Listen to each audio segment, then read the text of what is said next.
अमरावती या ठिकाणी सोमेश्वर महादेव देवस्थानची 50 कोटी रुपयांची किंमत असलेली जमीन केवळ 960 रुपयांमध्ये विकण्याचा घाट त्या ठिकाणच्या तहसीलदारांनी घातलेला आहे। या ठिकाणी या मंदिराची देवस्थानची जमीन कुळ कायद्याच्या नियमांचं पालन झालेलं नाहीये।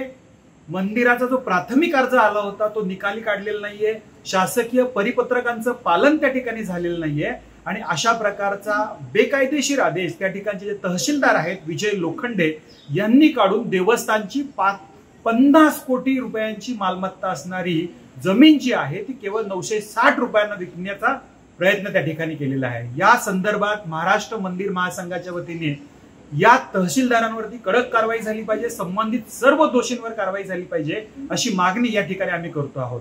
देवस्थानांच्या जमिनी केवळ अमरावतीमध्येच नव्हे तर महाराष्ट्रामध्ये अनेक ठिकाणी अशा जमिनी असतील। या सर्व प्रकरणांची देखील चौकशी होणं आवश्यक आहे।